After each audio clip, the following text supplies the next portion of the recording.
दिल्ली की आबो हवा आज फिर से जहरीली है। फिर से एक बार लगातार दिल्ली का AQI सीवियर कैटेगरी में है।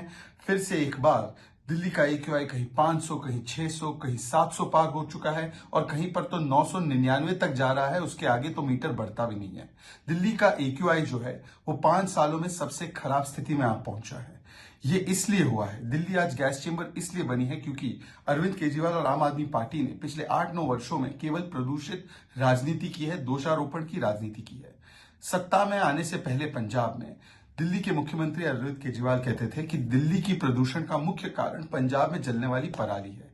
ये उनके बयान है। उन्होंने कहा कि मेरे आते ही, आम आदमी पार्टी के आते ही पंजाब में पराली की समस्या को समाप्त कर देंगे। अब उनकी सरकार को काफी समय होने के बाद भी पंजाब में पराली की समस्या खत्म होने के बदले बढ़ती जा रही है। कल ही 3000 से ज्यादा घटनाएं पंजाब में पराली जलाने की सामने आई हैं। जिस प्रकार से वहां पर पराली के लगातार जलने के इंसिडेंट्स हो रहे हैं, सवाल तो ये बनता है कि अरविंद केजरीवाल जी, उस घोल का क्या हुआ? जो घोल आप पंजाब में छिड़कने वाले थे और सारी पराली की समस्या को समाप्त करने वाले थे, उस पर 23 करोड़ रुपए विज्ञापन पर खर्च हुए। क्या हुआ उस बायोडिकम्पोजर का? क्या हुआ उन मशीनों का जो खरीद कर किसानों को 1 महीने पहले दी जाने वाली थी? पहले भी हमने देखा है कि 11,000 ऐसी मशीनें गायब हो गई थी पिछले वर्ष। आज 24,000 मशीनें देने वाले थे, ये दावे कर रहे थे। कितनी मशीनें किसानों को दी गई? और आज जो प्रदूषण की स्थिति दिल्ली में बनी हुई है, उसके लिए जो मुख्य कारण है वो प्रदूषण के दिल्ली के भीतर ही है।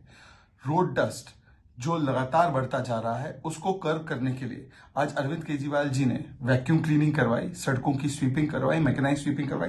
कौन रोक रहा था उन्हें मैकेनाइज स्वीपिंग कराने से? MCD तो आज उनके पास है।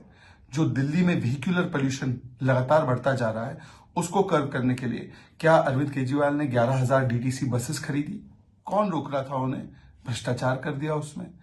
आज जिस प्रकार से अरविंद केजरीवाल ने यहाँ पे कंस्ट्रक्शन जो पोल्यूशन होता है, इंडस्ट्रियल पोल्यूशन होता है, बायोमास बर्निंग से पोल्यूशन होता है, उस पर क्या कार्रवाई की और लॉन्ग टर्म क्या उस पर सोल्यूशन दिया?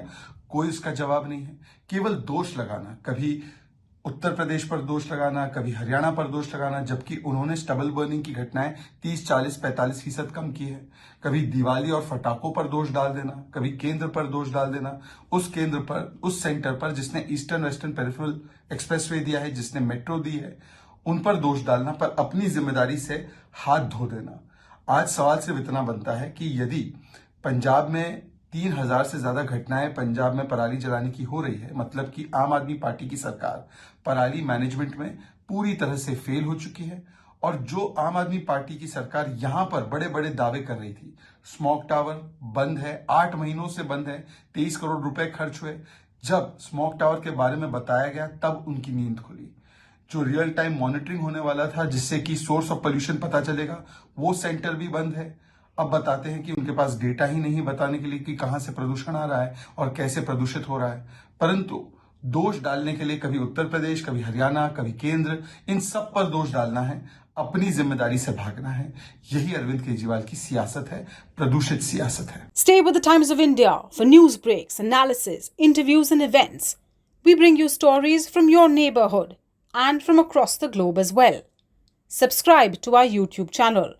Hit the like button and press the bell icon so you don't miss any of our videos.